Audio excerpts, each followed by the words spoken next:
সারা ভারত উপমহাদেশে ইসলামের যে প্রচার হইল, হযরত খাজা মাইনুদ্দিন চিশতি রহমতুল্লাহ আলাইহি উনি তো বাইরের থেকে এসছেন, কিন্তু এই ভূখণ্ডের মানুষ যিনি হযরত খাজা মাইনুদ্দিন চিশতি রহমতুল্লাহ আলাইহিকে শেল্টার দিছেন এবং এই জগতের মধ্যে দ্বীনকে কায়েম করেছেন, তিনি হইলেন হযরত কুতবুদ্দিন বখতিয়ার কাকি রহমতুল্লাহ আলাইহি। বলেন না হযরত কুতবুদ্দিন বখতিয়ার, সবাই বলেন না হযরত কুতবুদ্দিন বখতিয়ার। এখনো কুতুব মিনার দিল্লিতে আসেনি, এখনো কুতুব মিনার দিল্লিতে এটা কালের সাক্ষী হয়ে আছে। কুতবুদ্দিন বখতিয়ার কাকির মা, আল্লাহু আকবার, কুতবুদ্দিন বখতিয়ার কাকি নিজ থেকে কুতবুদ্দিন বখতিয়ার হয় নাই, বানাইছেন যিনি তিনি হইলেন তার মা। সকালবেলা মক্তবে যায়, আসনের পরে মা রুটি খাইতে হবে, নাস্তা কয় আগে মা রুটি বানাইয়া আলমিরাতে রাখিয়া দেয়, কয় বিসমিল্লাহ কইয়া হাত দিলেই পাইবা। বলে কে দিবে? আল্লাহ দিবে। কর না কে দিবে? আল্লাহ। এটা হইল মা ছেলেকে ট্রেনিং দিতেছেন, মা ছেলেকে কি দিতেছেন? ট্রেনিং দিতেছেন। মহিলারা বাবার বাড়িতে যায় না বেড়াইতে, তো ওনার মা বাবার বাড়িতে বেড়াইতে গেছে। নানা কুতবুদ্দিন বখতিয়ারের নানা মেয়েকে কইল 2টা দিন আমার বাড়িতে থাকো, বাবার কথা ফেলতে পারে, তো 2 দিন নিজের বাবার বাড়িতে আসে। সন্তান তো রয়ে গেছে নিজের বাড়িতে, দুশ্চিন্তায় পড়ে গেল। দৈনিক রুটি আমি বানাই, আলমিরাতে রাখি, বাচ্চা আসে বিসমিল্লাহ কইয়া হাত দেয়, রুটি পাওয়া যায়। জিজ্ঞেস করে মা কোত্থেকে রুটি আসলো? তা আমি জবাব দেই এটা আল্লাহ ব্যবস্থা করে দিয়েছেন। এখন আজকে 2 দিন যে আমি আমার বাবার বাড়িতে আছি, সে তো তালে তালে হাত দিবে, রুটি পাবে না, তখন তো আমার কথাটা মিস হয়ে যায়। খুব কান্দাকাটি করতেছে। আল্লাহর হাওয়ালা মা আছে বাচ্চার নানার বাড়িতে, কাঁদতেছে। পরের দিন সকালবেলা কুতবুদ্দিন বখতিয়ার কাকি মক্তবে গেলেন, পড়লেন, আসলেন, আলমিরা খুললেন, বিসমিল্লাহির রহমানির রহিম হাত ঢুকাইলেন। হাত ঢুকানোর পরে দেখে রুটি হাজির। আজকের রুটিটা বড় সুস্বাদু হইল, এরকম রুটি আর কোনোদিন খায়নি। দ্বিতীয় দিনও এরকম হাত দিল, গরম রুটি। তার তো আকীদা যে আল্লাহ খাওয়ান। এদিকে মা ইন্তজার, আমার জানি বাচ্চার জানি কি হইল, বাচ্চার জানি কি। তৃতীয় দিন মা আসছে, ডরে ডরে কথা কয়, জিজ্ঞাসা করতেছে সকালবেলা নাস্তা, দুপুরে খাওয়ন দাওয়ন। বলছে মা গত 2 দিনের রুটি এত স্বাদ লাগলো কেন? বলে তুমি কি রুটি পাইছ? বলে হ্যাঁ আমি রুটি পাইছি। তখনকার মায়েরাও খুব আল্লাহওয়ালা ছিলেন, মুরাকাবার মধ্যে বসে গেলেন। ও আল্লাহ, এই রুটি কে পাঠাইলো? আমি তো আমার বাবার বাড়িতে। ইলহাম হইল যে আমি আমার পয়গম্বর মুসার উম্মতকে মান্না সালোয়া খাওয়াইছিলাম। বলেন না কি খাওয়াইছিলাম? তোমার সন্তান যখন বিসমিল্লাহ বলে হাত দিছে, তখন আমি জান্নাতে রুটি বানাইয়া ফেরেশতার মাধ্যমে এটা এখানে আনাইয়া তোমার সন্তানের হাতে উঠাইয়া দিছি। একজন নারী যখন আল্লাহওয়ালা হয়, তখন আল্লাহ পাক তার রহমতের দুয়ার এরকম ভাবে খুলে। হযরত ওমরের মতন একটা সিংহ পুরুষ, কন্যা হযরত ওমরের মতন একটা সিংহ পুরুষ, যাকে আরবের কোন মানুষ নোয়ানো কঠিন ছিল, এই সিংহটারে নোয়াইছে কে? ওনার বোন। কে? ওনার বোন। আল্লাহর হাবিবকে খুন করার জন্য রওয়ানা। একটু গেল, জিজ্ঞেস করতেছে, ওমর বাহাদুর কই তলোয়ার নিয়া? বলে, মোহাম্মদের কল্লা একটা সাফ সাফ, আমি ওই সমস্ত ধুন ফোন বুঝি না। তো কইতে আছে আরেকজন, মিয়া সাহেব মোহাম্মদের খবর পরে নাও, আগে বোনের খবর লো। বলে, কি হইলো আমার বোন? বলে, তোমার বোন তো গতকাল মুসলমান হয়ে গেছে। তাই? বলে, ইয়েস। এখন রাস্তায় ঘুরে গেছে, রাস্তায় ঘুরে আগে বোনেরটা আগে সমাধান। বোনের বাড়িতে গেছে, বোনের বাড়িতে গিয়ে বোনের ভগ্নিপতি বোনকে খুব মারলেন, খুব মারলেন, খুব মারলেন। দেখছে যে বোনকে কোনো ক্রমে নড়াইতে পারতেছে। বোন একটাই কথা, তুমি যেরকম খাত্তাবের ছেলে, আমিও তো এরকম খাত্তাবের। কথা কয় না কা? মেয়ে, তোমার রক্ত যেরকম, আমার রক্ত কি আরেকটা? কোন ক্রমেই বোনকে আনতে পারে। মেরে ভাই ও দোস্ত বুজুর্গ, এক পর্যায়ে হযরত ওমর দেখলেন যে বোনকে কোনো ক্রমে হাতে আনা যায় না। বললেন যে, এটা কি পড়ো যেটা তোমাদেরকে বিষাক্ত গ্রন্থ, এটা আমাকে দাও তো, আমি একটু দেখি। বোন বললেন, এটা বিষাক্ত গ্রন্থ নয়, এটা হইল পবিত্র গ্রন্থ। এইটাকে ধরতে হইলে, ছুঁইতে হইলে ওযু লাগে, না পাক হাতে এটাকে ছোঁয়া যায় না। ততক্ষণে হযরত ওমর, ঠিক আছে ওযু করে হইলেও আমি এটা ধরবো, দেখব, আমি এটা ধরবো, দেখব। বলে, আগে ওযু করো। ওযু করছে, ওযু করণের পরে এবার কোরআন শরীফ কয়েকটা আয়াত মাত্র, তাহা মা আনজালনা আলাইকাল কুরআনা লিতাশকা ইল্লা তাযকিরাতাল লিমান ইয়াখশা তানজিলাম মিম্মান খালাকাল আরদা ওয়াস সামাওয়াতিল উলা আর-রাহমানু আলাল আরশি ইসতাওয়া লাহু মা ফিস সামাওয়াতি ওয়া মা ফিল আরদি ওয়া মা বাইনাহুমা ওয়া মা তাহতাস সারা ওয়া ইন তাজহার বিল কওলি ফাইন্নাহু ইয়ালামুস সিররা ওয়া আখফা আল্লাহু লা ইলাহা ইল্লা হুয়া লাহুল আসমাউল হুসনা। এতটুকু পড়ানোর সঙ্গে সঙ্গে ভিতরের সব কিছু চেঞ্জ হয়ে গেছে। বোনের কিছু তেলাওয়াত ভাইয়ের কানে পড়লো তো ভিতরের দুনিয়া সব পরিবর্তন হইয়া, বোন কইতে আছে, ভাই কইতেছে, আমারে লইয়া চলো, আমার জানি ভিতরের অবস্থা অন্যরকম হয়ে গেল রে। এক নারী কিভাবে দুনিয়ার, হযরত ওমর বলতে একটা জগৎ, হযরত ওমর বলতে একটা বিপ্লব, হযরত ওমর বলতে একটা আন্দোলন, হযরত ওমর বলতে একটা ইসলামী বিশ্ব, পুরা বিশ্বকে জয় করলেন একজন নারী। আল্লাহর হাবিবকে সবচেয়ে বড় চ্যালেঞ্জ মক্কা শরীফে যে দিয়েছিল, তার নাম হইল আবু জাহাল। বলেন না, কি নাম? আবু জাহাল মারা গেল বদর যুদ্ধে। এরপরে পুরা নেতৃত্বটা দিচ্ছিল আবু জাহেলের বড় সন্তান, বড় ছেলে ইকরিমা। সেও খুব মহাবীর। যেদিন মক্কা জয় হইল, আল্লাহর হাবিবের হাতে চলে আসলো, সেদিন ইকরিমা দেখছে যে দুনিয়ার সব মানুষ ক্ষমা পাইলেও আমি ক্ষমা পাব। ইকরিমা পলায় গেছে নদীতে, সমুদ্রের এলাকায় গিয়া নৌযানে উঠতে গেছে, অনেক দূর চলে গেছে। ইকরিমার বিবি একজন সাধারণ মহিলা, সে জানে যে আল্লাহর হাবিবের সঙ্গে যদি কথা কন যায় তাহলে মহাশত্রুর ব্যাপারেও একটা ফয়সালা হয়তো বা হইতে পারে।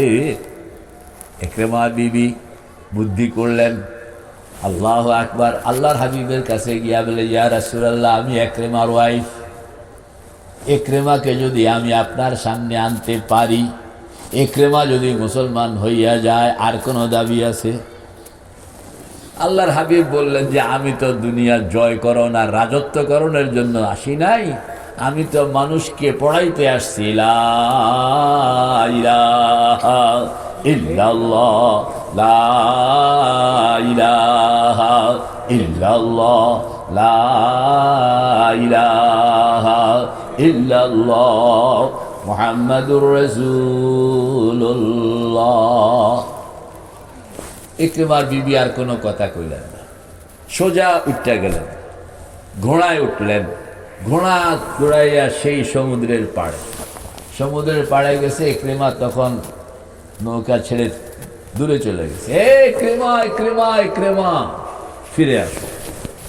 বলি আমার সাহস হয় না রে। কয় না, আমি কথা কয়ে আইছি এবং পয়গম্বর রাহমাতুল লিল আলামিন পুরা ইকরিমাকে নিয়ে আসলো। কে করলেন এই কাজটা? একজন নারী। কে করলেন? এই জন্য আল্লাহ পাক বলছেন ওয়ালাইসা যাকারু কাল উনসা। পড়েন না, ওয়ালাইসা যাকারু কাল। একজন নারী, বলেন, একজন নারী যদি আল্লাহওয়ালা হয় তা হাজার আল্লাহওয়ালা পুরুষের চেয়ে সে দামি বেশি। একজন নারী যদি জান্নাতি হয় তো 4 জন পুরুষ অটোমেটিক জান্নাতি হইয়া যায়। কথা বল। একজন নারী যদি জান্নাতি হইল তাহলে কয়জন? জোরে কোন, আরো জোরে কোন। একজন নারী যদি জান্নাতি হইল, একজন নারী যদি আমেরিকার নাগরিকত্ব পাইল, একজন নারী যদি ব্রিটেনের নাগরিকত্ব পাইল, তো এই মেয়ে মানুষটাকে দেখাইয়া কয়েকজন জায়গা আমগো এই হুজুরে বলবেন, ঠিক আছে না? আমেরিকায় গেছে একজন নারী মেয়ে, তো মেয়েকে দেখাইয়া স্বামী যায়, মেয়েকে দেখাইয়া বাবায় যায়, মেয়েকে দেখাইয়া মা যায়, মেয়েকে দেখাইয়া ছেলে মেয়েরা যায়, ঠিক না ব্যাকি?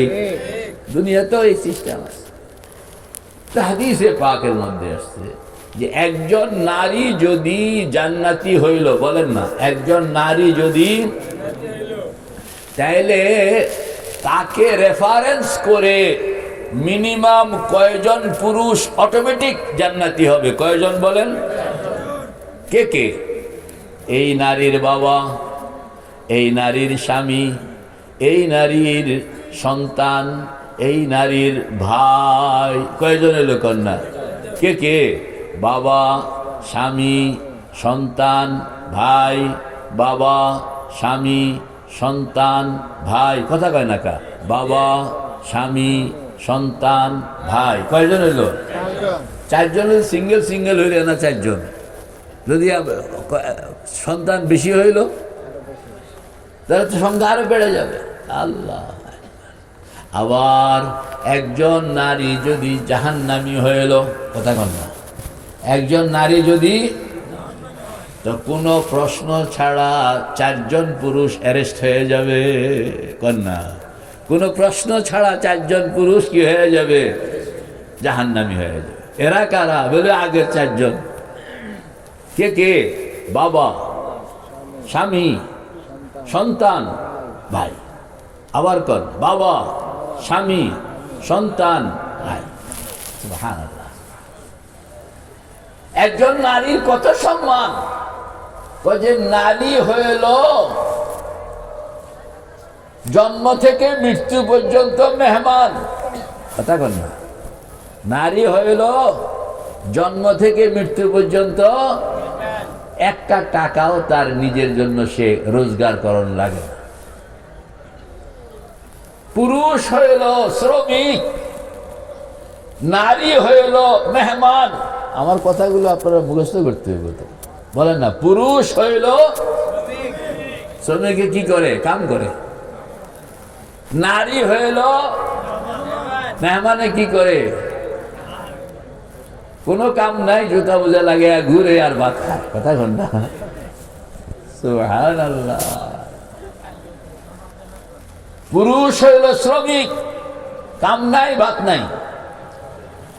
নারী হইল মেহমান, কামের দরকারে নাই।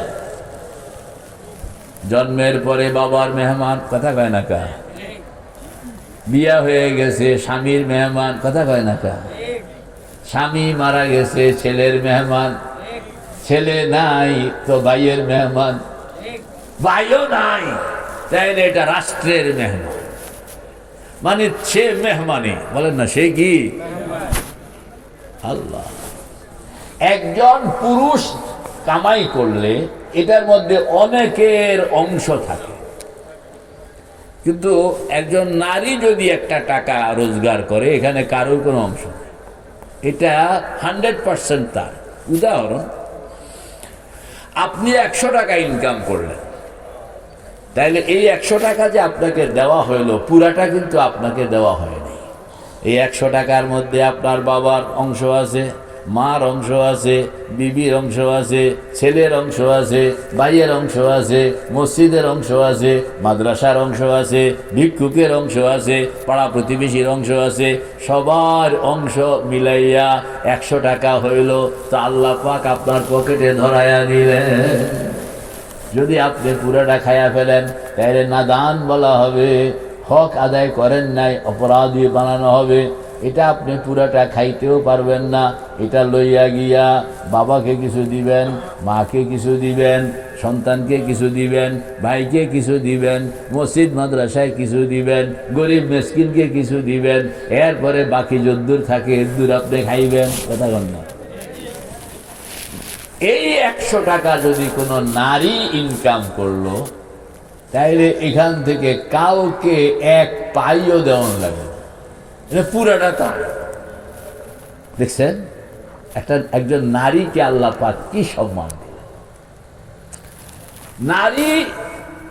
নারীকে আল্লাহ পাক, নারী এবং পুরুষ ভিন্ন ভিন্ন কেউ নয়, দুইজন মিলাইয়া একজন, বলেন দুইজন মিলাইয়া।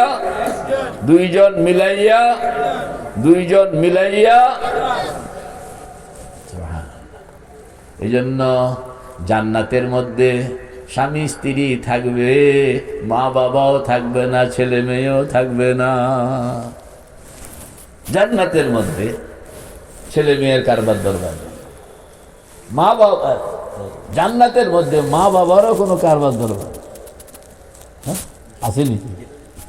হুম ওয়া আজওয়াজুহুম, পড়েন না, হুম ওয়া আজওয়াজুহুম ফি যিলালিন আলাল আরাইকি মুত্তাকিউন।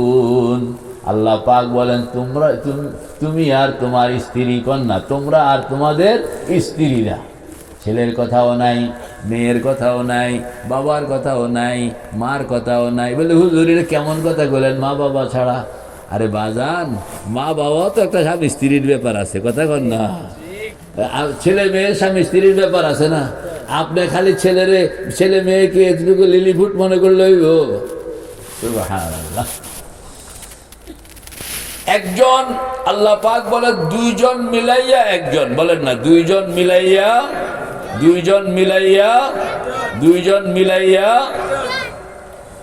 একজন পুরুষ একা একা সন্তান জন্ম দিতে পারে না, যেরকম একজন নারী একা একা সন্তান জন্ম দিতে পারে না। সে সন্তান জন্ম দিতে হইলে নারী যেরকম পুরুষের দরকার, পুরুষ এরকম নারীর দরকার, কথা কন না। নারীর যেরকম পুরুষ দরকার, পুরুষ এরকম নারীর দরকার।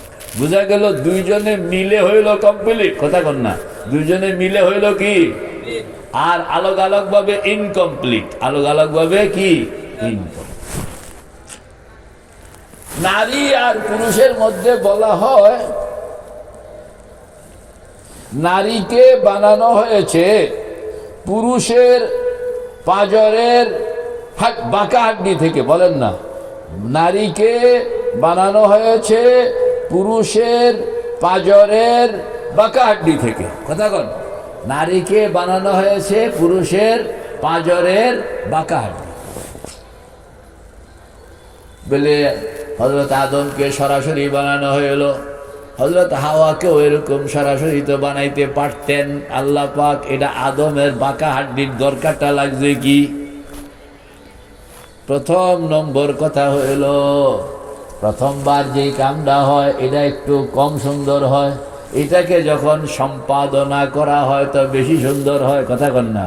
আগেরটার থেকে কি পরেরটা বেশি সুন্দর হয় না? এই জন্য দুনিয়ার সব পুরুষের চেয়ে সব নারী বেশি সুন্দর, কথা বল না, কারণ এটা সেকেন্ডারি। এটা হলো কি সেকেন্ডারি, আগে একটা বানাইছে এরপরে ওইটার থেকে আরেকটা বানাইছে, তাহলে এটা সুন্দর বেশি হবে। সুবহানাল্লাহ। সুন্দর কিরকম? আল্লাহ পাক বলেন নারী হইল সকল সুন্দরের সেন্টার, কথা কন না, সকল সুন্দরের কি নারী। আল্লাহ পাক মখলুকাতের মধ্যে কারোর পাও সুন্দর, কথা কন না, কারোর কি, কারোর ঠোঁট সুন্দর, কারোর চোখ সুন্দর, কারোর হাত সুন্দর, কারোর পিঠ সুন্দর, কারোর পেট সুন্দর। আর নারীকে আল্লাহ পাক বানাইছেন সবগুলো মিলাইয়া সুন্দর। চোখটাও সুন্দর, কানটাও সুন্দর, গালটাও সুন্দর, দাঁতটাও সুন্দর, মুখটাও সুন্দর, হাতটাও সুন্দর, পাওটাও সুন্দর। আল্লাহ পাক বলেন এই সৌন্দর্যগুলোকে আমি আমার মখলুকাতের মধ্যে পৃথক পৃথক রাখছি, জীবজন্তুর মধ্যে পৃথক পৃথক রাখছি, আর এইগুলোকে একত্রিত করে আমি নারীকে বানাইলাম। আল্লাহ, তো মহিলারা একটু আলহামদুলিল্লাহ কেমন লাগে না? বানাইছে কোন জায়গার থেকে? সেকেন্ডারি পজিশন দিয়া হযরত আদম থেকে বানাইছে। কেন?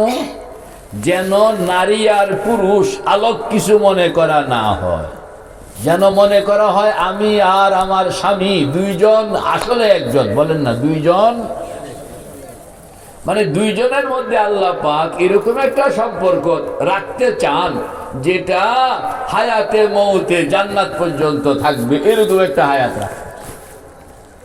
আমাদের দেশের লোকেরা শুকর আদায় করা দরকার যে আমাদের দেশের লোকেরা বিয়ে করে তো এটা ভাঙে না। ইউরোপ আমেরিকাতে বিয়ে করলে এটা থাকে না, কথা বল না, এটা কি একটাও থাকে না। আর আমাদের দেশে সাধারণত ভাঙে না। কয় যে সম্পর্ক তিন রকমের হয়। বলেন সম্পর্ক কয় রকমের হয়? কোন কোন সম্পর্ক এটাকে বলা হয় রক্তের সম্পর্ক, ভাই বোন। কোন কোন সম্পর্ক এটাকে বলা হয় দুধের সম্পর্ক, দুধ ভাই দুধ বোন, আসেনি? কোন কোন সম্পর্ক এটা হলো হাড্ডির সম্পর্ক, স্বামী স্ত্রী। কন্যা স্বামী স্ত্রীর কিসের সম্পর্ক? এবার তিনটাকে আপনার দাড়ি পাল্লা দিয়ে ওজন করেন। দুধের লংজেভিটি কতক্ষণ, রক্তের লংজেভিটি কতক্ষণ, রক্ত আলোক হওয়ার পরে সব কতক্ষণ টিকে থাকে? কয় 24 ঘন্টার মধ্যে পচা যায়, কথা কন না। দুধ কত ঘন্টার মধ্যে পচে? 24 ঘন্টায় পচা যায়। কিন্তু হাড্ডি কত ঘন্টার মধ্যে পচে? কথা কয় না। তো বোঝা গেল দুধ লংজেভিটি দুর্বল, রক্ত লংজেভিটি দুর্বল, আর সবল লংজেভিটি হইল হাড্ডির। এই জন্য ভাই বোন রক্ত, কথা কন না, ভাই বোন কি রক্তের সম্পর্ক, দুধ ভাই দুধ বোন দুধের সম্পর্ক। আর স্বামী স্ত্রী সম্পর্কটা কিসের? রক্তের, দুধের, কিসের? হাড্ডির। কেন? এমন শক্ত সম্পর্ক বানাইতে চাই যেই সম্পর্ক কোনোদিন ভাঙবে না, অনেক দিন পর্যন্ত ফসিল। এখন হাজার হাজার বছর পুরাতন হাড্ডি জমিনের ভিতরে পাওয়া যায়, ঠিক না? ঠিক। হাড্ডির সম্পর্ক হযরত আদমের হাড্ডি নিয়া হযরত হাওয়াকে বানানো হইল, স্বামীর হাড্ডি নিয়া স্ত্রীকে বানানো হইল। হাড্ডিটা জানি কোন জায়গার হাড্ডি? কোমরের হাড্ডি।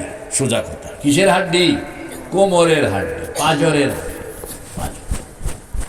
পাঁজরের হাড্ডি। কয় যে পাঁজরের হাড্ডি, তাও বাঁকা হাড্ডি। পাঁজর থেকে পাঁজর থেকে কেন নিলেন? কয় যে হাড্ডি থেকে বানানো হবে। হাড্ডি উপরেও আছে, হাড্ডি নিচেও আছে, পায়ের দিকেও হাড্ডি আছে, আবার মাথার দিকেও হাড্ডি আছে। আল্লাহ পাক পায়ের দিক থেকেও নিতে পারতেন, মাথার দিক থেকেও নিতে পারতেন, কিন্তু পায়ের দিক থেকে নিলেন না, মাথার দিক থেকে নিলেন না, পাঁজর থেকে মাঝামাঝি থেকে নিলেন। কারণ কি? কারণ হইল স্বামী এবং স্ত্রী, নারী এবং পুরুষের মধ্যে সম্পর্কটা কোন পর্যায়ের হবে এটা নিচে পায়ের নিচেও ফেলন যাইব না, কথা কন না। আবার মাথার উপরেও কি উঠানো যাবে না।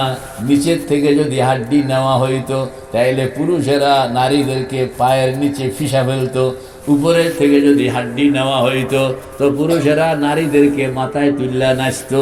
আল্লাহু আকবার। এই জন্য কয় পায়ের নিচেও ফেলা যাবে না, মাথার উপরেও উঠানো যাবে না, বরং পাজরে কোন না, বরং কি বাচ্চাদেরকে কোলে লয় না, কোন জায়গায় রাখে? কোমরের একটু উপরে পাজরে রাখে। মহাব্বতের জায়গা, কোন জায়গায়? মহাব্বতের জায়গা, যে এখানে পায়ের নিচে ফেলা যাবে না। যেরকম কোনো ধর্ম আছে নারীদেরকে মানুষই মনে করে না, পায়ের নিচে ফেলে রাখে, বাবা সম্পত্তি পায় না, পায়ের নিচে ফেলে রাখে, বিয়া হইল সব দিয়া যাও গা, আর এই বাড়িতে তোমার ঠিকানা নাই, আছে না এরকম? আবার কোনো ধর্ম আছে যে মেয়ে নারীকে এরকম মাথায় উঠাইয়া রাখে যে ওই পুরুষে নৌকায় বয়া বয়া ভাত রান্ধে আর মহিলাটা গ্রামে গ্রামে হাঁটটা ব্যবসা করে, ঠিক না ব্যক্তি? আল্লাহু আকবার। তো শরীয়ত কইতে আছে পায়ের নিচেও নয়, মাথার উপরেও নয়, কই থাকবে বলেন না? যেখানে রাখিয়া আদর করা হয়, আদরও করা হয়। আপনার একটা খারাপ কথা আছে, কয় যে স্বামীও তো আমি আমার স্ত্রীকে ভালোবাসি, স্ত্রীও কয় আমি আমার স্বামীকে ভালোবাসি। দুই দিকে ভালোবাসা নয়, দুই দিকে ভালোবাসা নয়, ভালোবাসা একদিকে। আর স্বামীকে বলা হয়েছে তুমি তোমার স্ত্রীকে মহাব্বত করবা, ভিতর থেকে মহাব্বত করবা, আন্তরিকভাবে মহাব্বত করবা। কোনো কারণে কোনোদিন যদি মহাব্বত না লাগে তো মিশামিশি হইলেও করবা, কথা কন না। কোনোদিন এই কথা বলার নো পারমিশন যে তোমারে ভাল লাগে না, এই কথা কওনের কি ভালা না লাগলেও আপনি এই কথা কওনের অধিকার নাই, সুযোগ নাই, অনুমতি নাই। আর স্ত্রীকে বলা হয়েছে তুমি তোমার স্বামীকে মহাব্বত নয়, তুমি তোমার স্বামীকে সর্বোচ্চ সম্মান, বলেন না সর্বোচ্চ, জোরে কন সর্বোচ্চ, আরো জোরে কন সর্বোচ্চ। মহাব্বত আর সম্মান এক জিনিস নয়। মহাব্বত ওয়ালাকে তুমি কোন যায়, সম্মান ওয়ালারে তুমি কোন যায় না, কথা কয় না কা? মহাব্বত ওয়ালারে কি তুমি কোন যায়, তো সম্মান ওয়ালারে তুমি কোন যায়? একটু ব্যস্ত হয়ে গেছে না? তো স্বামী স্ত্রীকে দিবে ভালোবাসা, আর স্ত্রী স্বামীকে দিবে আজমত। কতটুকু? হাদিসে পাকের মধ্যে বলা হয়েছে দুনিয়ার মধ্যে যদি কেউ কাউকে সেজদা করণের সুযোগ থাকতো, সুযোগ নাই, তাইলে আমি নারীদেরকে বলতাম, স্ত্রীদেরকে বলতাম তারা যেন স্বামীদেরকে সেজদা করে। আল্লাহ।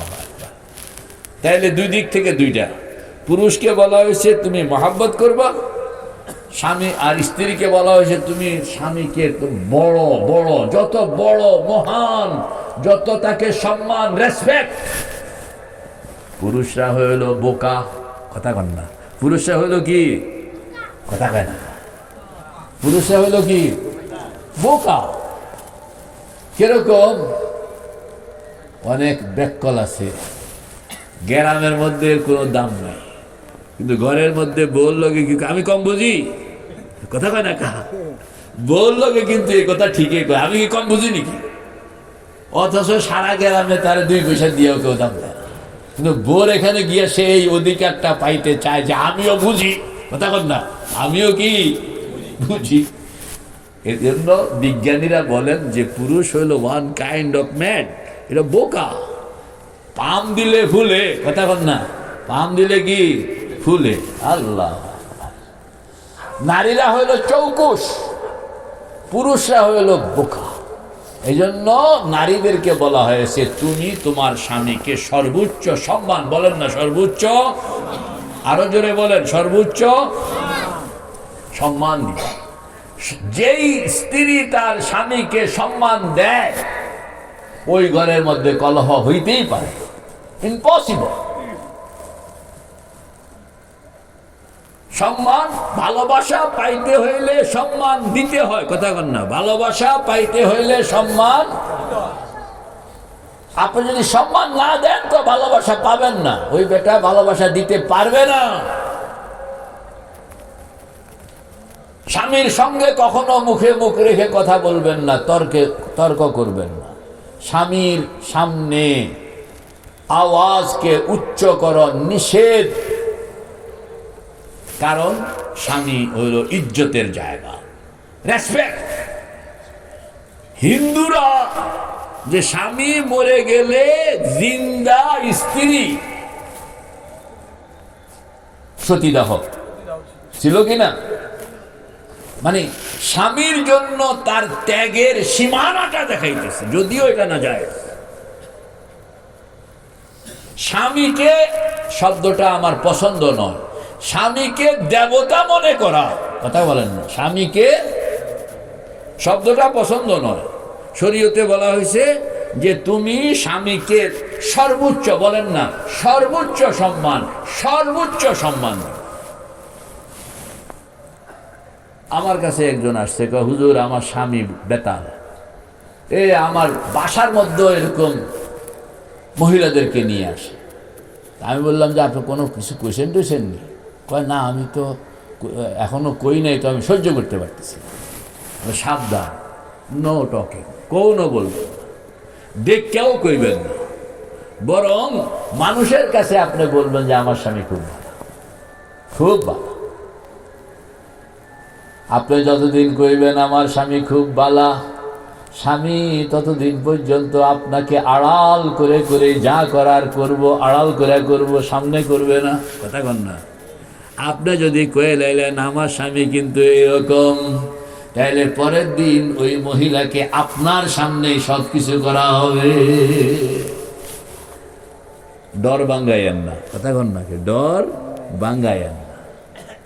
আলহামদুলিল্লাহ কাম করছে, ভালো হয়ে গেছে, কারণ ওই মহিলা তার স্বামীর ব্যাপারে যথেষ্ট সুধারণা যখন হইতেছে, তখন স্বামীটাও চিন্তা করতেছে যে আমার স্ত্রী আমার ব্যাপারে যে ধারণাটা একটা গুড আইডিয়া, এটা ভাঙতে দেওয়া যাবে না, বরঞ্চ সে নিজে ওই জায়গাতে প্রতিষ্ঠিতকরণের জন্য আল্লাহু আকবার, এগুলো ফকিরি ব্যাপার।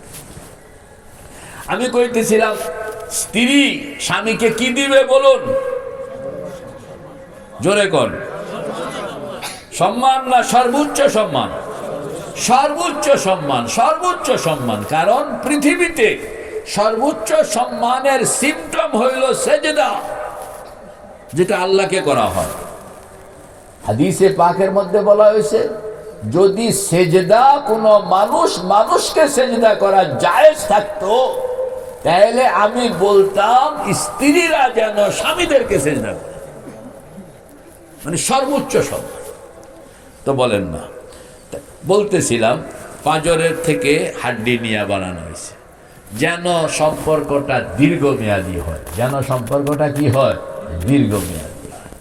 হাড্ডি যেটা নেওয়া হয়েছে এটা বাঁকা হাড্ডি, কন না, কি হাড্ডি? সোজা হাড্ডির অভাব ছিল শরীরের মধ্যে, তা আল্লাহ পাক বাঁকাটা কেন নিলেন?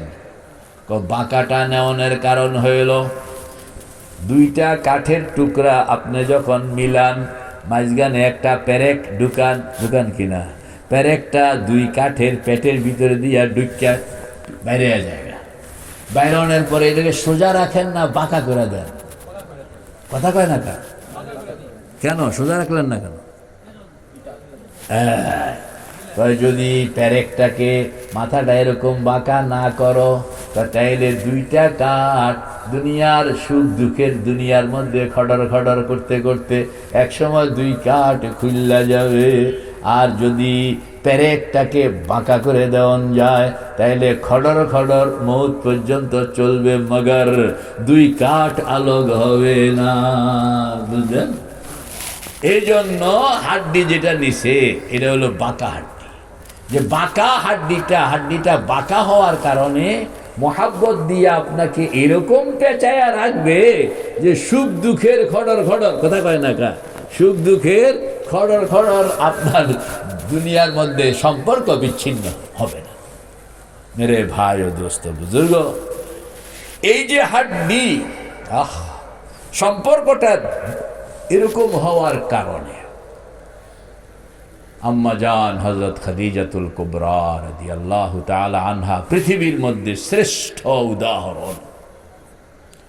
আল্লাহর হাবিবের পাজরের বাঁকা হাড্ডি, বলেন না, আল্লাহর হাবিবের পাজরের বাঁকা হাড্ডি। যারা মক্কা শরীফ গেছে এরা কইতে পারবে যে ওই হেরা পর্বতের গুহাতে এই মহিলা কিভাবে গেছেননি, উঠছেননি। দেখছেন জোয়ান মানুষ, আমি নিজে উঠতে পারি না, আমি 2-3 এমনি ছিলাম যে উঠবো না, আমার তো হাঁটুতে ব্যথা। অনেকটুকু উঠোনের পরে দেখি যে আর যদি উঠি তাইলে ফিরে আসন যাব না। কিন্তু এই মহিলা 6 মাস পর্যন্ত এই পাহাড় অতিক্রম করে আল্লাহর হাবিবের খানা পৌঁছে আসে। আরবের সবচেয়ে বড় ধনী মানুষ, বিয়ে হয়ে এলো, সব টাকা পয়সা আল্লাহর হাবিবের হাতে তুলে দিল। আল্লাহর হাবিব এই টাকা পয়সা লইলেন, ঘরের থেকে বাইরে গরিব মিসকিনকে বন্টন করে শেষ। কি স্যাক্রিফাইস! কষ্ট করলেন, কষ্ট করেই গেলেন। ইন্তেকালের সময় হযরত খাদিজাতুল কুবরা বুঝতে পারছেন আমার মনে হয় আর বেশি দিন বাকি নাই। ছোট কন্যা হযরত ফাতেমাকে ডাকলেন, ফাতেমা, আমার হিম্মত হয় না, তুমি তোমার আব্বার কাছে যাও, বলো যে আম্মা মনে হয় আর বেশিক্ষণ নাই। কথা বল, আম্মা মনে হয় আর বেশিক্ষণ, তো আপনার কাছে একটা আবদার জানাইছে। কি আবদার? আবদারটা কইবা যে আল্লাহর হাবিবের ব্যবহার করা লুঙ্গি সিলাইবিহীন, কথা কন না, ব্যবহার করা লুঙ্গি সিলাইবিহীন আমাকে যেন দান করে। আমি বলে কি জন্য? বলে এটা নিয়ে আমি কবরে যেতে চাই, একটা লুঙ্গি যেন আমাকে দান। হযরত ফাতেমা গেলেন, ছোট্ট বয়স, আব্বা যান, মা মনে হয় আর বাঁচবেন না, তো শেষ সময় আপনার কাছে একটা জিনিস চাইছেন, আপনি একটা লুঙ্গি ওনাকে দিলেন। আল্লাহর হাবিবের চোখ থেকে তখন ধড় পানি। কোটি কোটি টাকা যিনি আমাকে দিয়ে দিলেন প্রশ্ন ছাড়া, আজকে যাওয়ার বেলায় আমার কাছে একটা লুঙ্গি চাচ্ছে কেন? আল্লাহর হাবিব উঠলেন, খাদিজা, তুমি লুঙ্গি কেন চাইলা? বলে, ইয়া রাসূলুল্লাহ, ভয় পায়, আপনি সাইয়্যিদুল আউয়ালিন ওয়াল আখিরিন, আল্লাহ পাক আপনার খেদমত করানোর জন্য আমার উপরে জিম্মাদারি দিয়ে রাখছেন। আমি হিসাব কিতাব করে দেখলাম, মনে হয় আমি আপনার খেদমতের হক আদায় করতে পারিনি। তো যেহেতু পারি না, সেহেতু মৌতের পরে গেলেই তো ধরবে ফেরেশতারা, গুরুজ নিয়ে আসবে, আমাকে আঘাত করবে। তা আমার শরীরের মধ্যে যদি আপনার ব্যবহার করা লুঙ্গিটা থাকলো, তাহলে লুঙ্গির সম্মানে হয়তো বা তারা আমাকে আর আঘাত করবে না।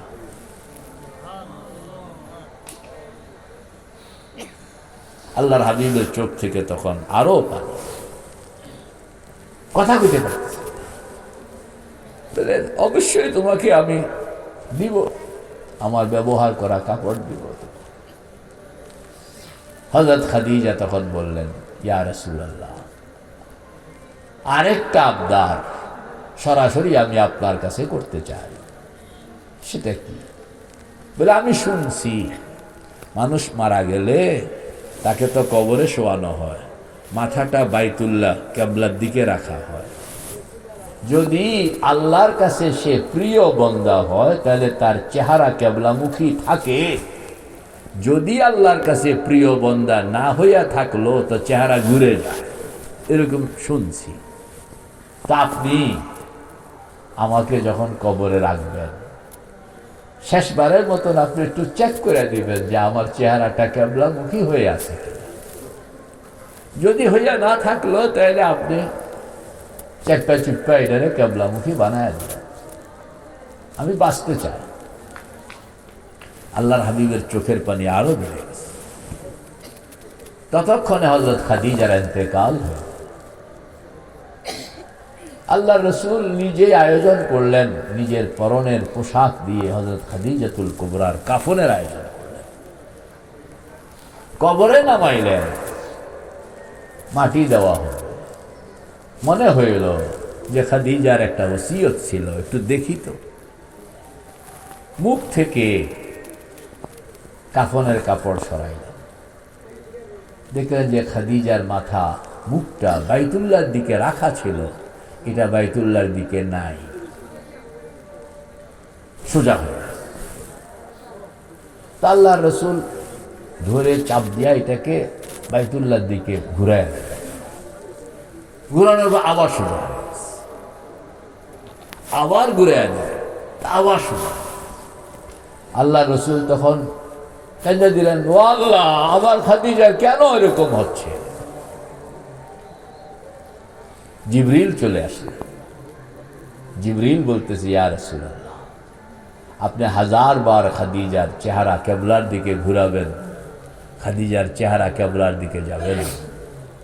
কারণ আল্লাহ পাক আমাকে পাঠাইয়া আপনাকে খবর দিতেছেন যে সারা দুনিয়ার সকল মানুষের চেহারা থাকবে বাইতুল্লাহর দিকে, আল্লাহর ঘরের দিকে, আর অনলি 1% খাদিজাতুল কুবরার চেহারা থাকবে আমি মাওলার।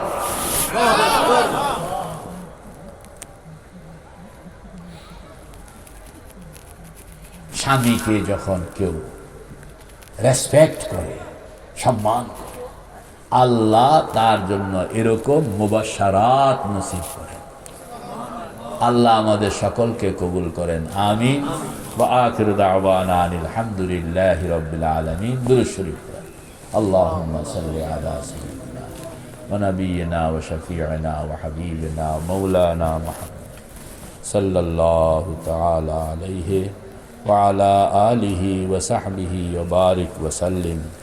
আলহামদুলিল্লাহি রাব্বিল আলামিন ওয়াসসালাতু ওয়াসসালামু আলা আশরাফিল আমবিয়াই ওয়াল মুরসালিন ওয়া আলা আলিহি ওয়া সাহবিহি আজমাইন।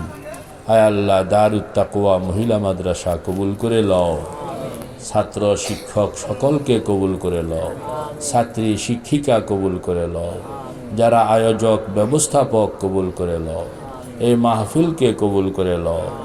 যে সমস্ত ছাত্রীরা পড়াশোনা করছেন কবুল করে লও, তাদের আব্বা আম্মাকে কবুল করে লও, ভাই বেরাদরকে কবুল করে লও, ফ্যামিলিকে কবুল করে লও, তাদের হায়াতকে কবুল করে লও।